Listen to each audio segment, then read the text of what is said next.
Shalom, and welcome to another edition here on the Genesis 49ers page, where we give thorough breakdowns and we say no to vague explanations. Today's topic is going to be a goodie. Today's topic is land names and Hebrew connotations.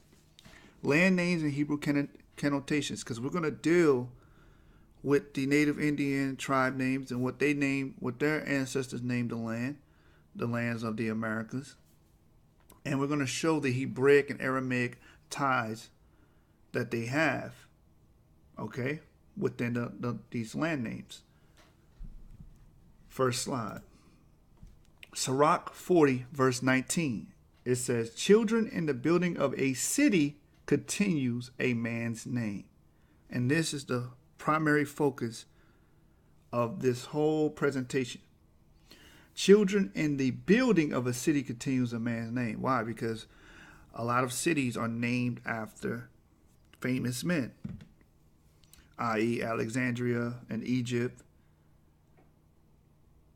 the city of David, dealing with King David, and you can go on and on and on. There's a city named after Hannibal Barcay. That's where you get Barcelona from in Spain, because the Carthaginians ruled Spain for a moment of time, an epoch of time. And the same thing in America. And that's what we're going to deal with. Ancient America, before the colonizers came, where we can find the Hebraic traces and names that are still evident within the codices and historical documents available to us. So the Indians preserved their Hebraic names through the titling of their cities. Next slide. This is from Christopher Columbus in the Participation of the Jews, page 98. It says, a more interesting mode of migration is the question whether any analogies in language and traditions and religious conceptions or in religious ceremonies justify the acceptance of this ethnological theory. Rodin's chief argument in support of his view is the language of the Indians in Hispaniola, Cuba, Jamaica, and the adjoining islands. He contends that it has many resemblances to Hebrew. In fact, he even calls it corrupted Hebrew. He asserts that such names as Cuba and Haiti are Hebrew, which Cuba means large tent in Hebrew, and Haiti, it goes back to the Hittites, all right, are Hebrew. And they were first applied by the earliest caciques, the chiefs or leaders, which comes from the Hebrew kaizen. That's where you get the word cacique from, who discovered. And kaizen, it means chief in Hebrew. It says, who discovered and peopled the islands. The names of rivers and of persons in use among the natives are derived from the Hebrew. For example, Aina, from the Hebrew word Ain, meaning stream. Jonas, from Jonah. Yaki, from Jacob. Urias, from Urias. Sabio, from Seba. Maisa, from Mosi. The names of their tools are their little canoes, kansas, or the name of Akshi, for pepper, the name of the storehouses for maize, grain, and the like, all point to the Hebrew language. So we can clearly see that there is a connection between the Indian dialect and the Hebraic dialect, right? And we're going to exemplify that even further in the presentation. Next slide. Meshika. Meshika is Aramaic for anointed. The ancient Mexicans bore that name. Mexica, right? The Mexicans. So you can see the dark-skinned Mexicans to the right playing Patoli, an ancient game. But we can see that this name, which is Aramaic for the Mashiach, or anointed, that's the name that they bore to represent their people. That's where you get the word Mexico from. It's an bastardization of Mexica. Next slide. Oaxaca, or Oaxaca. The O in the Spanish codices is pronounced wa. The X in the Spanish codices is pronounced sh, because they couldn't pronounce every word that the Nahuatl people or the Mexica people were speaking, because, first of all, in Spanish, you don't have the sh. You don't have the sh sound. So they had to make a workaround in the codices so the Spanish reader could pronounce these names. So O in the Spanish codices is pronounced wa. The X in the Spanish codices is pronounced sh. The correct pronunciation of Oaxaca is Oaxaca, denoting wages are higher. And there's the Hebrew phonetics right there, Wasakar. That's how you say it in Hebrew. And that shows the validity of our claim that the ancient Mexicans or Mexicans are of the tribe of Issachar. Next slide. Shammai or Shemay. Now, Jamaica, real quick, a disclaimer. Jamaica is not supposed to be pronounced Jamaica. That's a mispronunciation of the original land name, Jamaica. That's how you're supposed to say it, or Jamaica or Jamaica. Modern day Jamaica. Shammai comes from the Strong's H80 and 85. It means to hear. And Ka comes from Strong's H8660, Kawa, meaning dwelling or accord. Assyrian, Koa, dwelling or land. And when we see that word Koa, like barbacoa, within the Indian dialect, which is clearly Assyrian, which has ties to the Hebrew, Kawa. So Shammai Ka means, transliterated correctly, as land of Simeon. And the Ka in the Arawak language means land. Now, if you Google this, you're going to get a myth that's been pushed out there and pushed on our people that the word Shamaika means land of wood or water, a land of trees and water. We're going to break that down, and that's a fallacy that cannot be proven. Shamaika cannot mean land of wood and water. We do not find those words within its composition. The Arawak words for trees and water are as follows: Ara, denoting wood or tree; Uini, meaning water. Thus, Ara plus Uini could not be equal to Shamaika. Myth busted. We can clearly show you with philology, okay, that composition cannot equal Shamaika. All of this was created to cover up the true meaning of these lands, the true Hebraic connection that our people have, the indigenous and Negroid people that are in the Americas have with the Hebrew people of antiquity. And that's just the plot that they plot against us. It's right here in Psalms, the book of Psalms, chapter 83, verse 4. They have said, "Come, and let us cut them off from being a nation, that the name of Israel may be no more in remembrance." That the name of Israel may be no more in remembrance. They plot to keep us from remembering who we are. So that's why you can see, go on Google, Wikipedia, oh, that means lands of trees and water. Yeah, right. It means the land of Simeon. That's what it means. Shammai means heard. What does Simeon come from? To be heard. Next slide. Boricua. The island name Boricua has a clear connection with the Hebrew. Barika, meaning well. Barikim, meaning blessed. Barikaya, Strong's H1296, means blessed of Yah. So you can see the clear, concise connection with the Hebraic dialect and the Indian dialect, or the Arawak dialect. 1 Chronicles 15 and 17, where you can find that brother Berechiah. And what did we bring up earlier, prior? The first slide was about the children in the building of a city continues a man's name. And we can see that through Berechiah, Berechiah, his seed, his children, his city. The city is named after these ancient forefathers. And that's where you get Boricua comes from, the root word Barik, which means blessed in Hebrew, right? So it doesn't mean noble lords, none of that.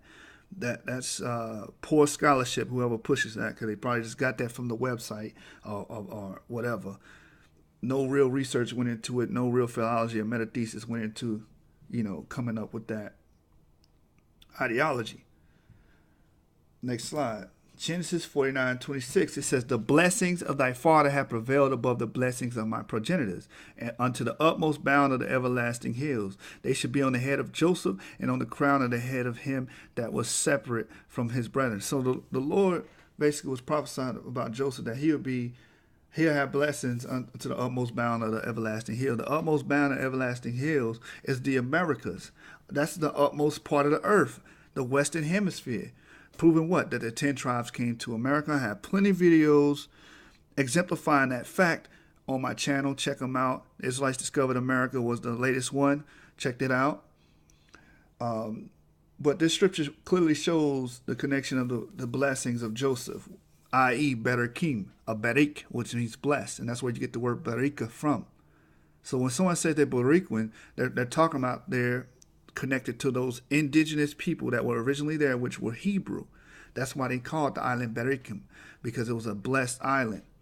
All right, the weather, the animals, the sea, everything about it is blessed. The people having those multitude of children, being able to populate the way they do, that's a blessing.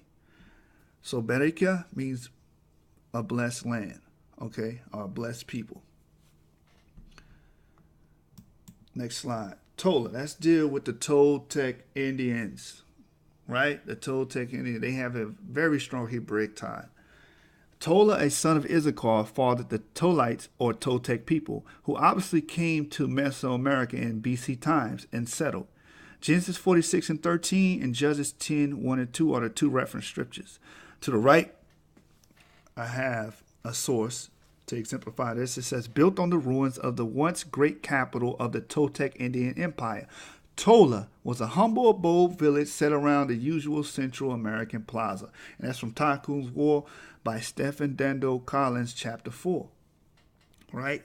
So we can clearly see that, again, Sirach 40 and 19 talks about children in the building of the city continues a man name. They came and built the city after their forefather, their ancient forefather, Tola. It's clear, concise. We can see that. Next slide. Rabban. Rabban, and here's a quote I have on here. It says, among them was that which in olden times was the country of the Caciquel, the present Chuvila, and the country of the people of Rabbanal, Pamaka. Source Katunab, Mesoamerican Anthropology, page 16. And Rabbanal, the Rabbanal people are from the tribe of Reuben. Let's break it down. Strong's H7205 is Rabban, which means behold a son. Ra and Bun. Ra means to see, Bun means son. Strong's H410, Al, or what we say in English, Eli, or El, power or God. So the word Rabbanah means behold a son of power, or behold a son of God. That's exactly what it translates into from the Hebrew. Genesis 49 and 3. That matches the prophecy, by the way. It says, Reuben, thou art my firstborn, my might, in the beginning of my strength, the excellency of dignity, and the excellency of power, or what? Al, because that's what the word al denotes. That's why in the Islamic faith, they call him Allah, talking about power. But in English, over here, we had the Basnite version of Elohim, El, but it's actually Al in the proper pronunciation. So you can clearly see the tribe of Reuben in America, and you clearly see that their children in their city continued his name here in America. And this is actually in Mesoamerica, by the way. Next and final slide, Gad. Gad. First, I'm going to read the source, Wisdom and Sits in Places, to the right on the screen. It says, these fields look after us by helping our corn to grow. Our children eat it and become strong. We eat it and continue to live. Our corn draws life from this earth, and we draw life from our corn. This earth is part of us. We are of this place. Juniper tree stands alone. That's the English literal transliteration. We should name ourselves for this place. We are God, O-I-N, Gad, O-I-N. And that's for Wisdom Sit in Places by Keith H. Boslow, page 21. These are the Navajo people speaking. They say that we are Gad, O-I-N, meaning the people of Gad. We are Gad, O-I-N, the people of Gad. Juniper tree represents good fortune in the Navajo lexicon. Gad in Hebrew means good fortune. Strong's H1408, Gad, fortune. They used to burn the twigs of the juniper tree for fortune. They used to give it to their pregnant lady to have a good pregnancy, to have a good delivery, and a healthy baby. So we can clearly see the Hebraic ties to the tribe of Gad here in North America. So with that concludes my lesson, my presentation. I pray that it was very insightful. I pray that you took notes, you wrote some of this information down. I pray that you share this amongst your cohorts and your peoples so we can spread this gospel to the four corners of the earth. This is Genesis 49ers. Like, subscribe, and comment. Like, subscribe, and comment. And also share on the different social media platforms such as Facebook, Instagram, Twitter, and other social media platforms. Let's get these videos out. I appreciate the 100 subscribers. We finally cracked 100 subscribers. The views are rising up, and I will not let you brothers down. I will not let you brothers and sisters down. I will not let you down. I will continue to bring forth educational content, thorough breakdowns, and we're going to continue to say no to vague interpretations. So like, subscribe, and comment, and share this video. With that, I say shalom to all of the brothers and sisters in the Akim that's out there participating and watching my videos. I appreciate the subscribers. I appreciate the love. I can only see us going up. All I can see is upward mobility from here. Any questions, you can reach me on my Facebook, Deshub Issachar, and to actually pose your questions, or you can leave a comment below the video.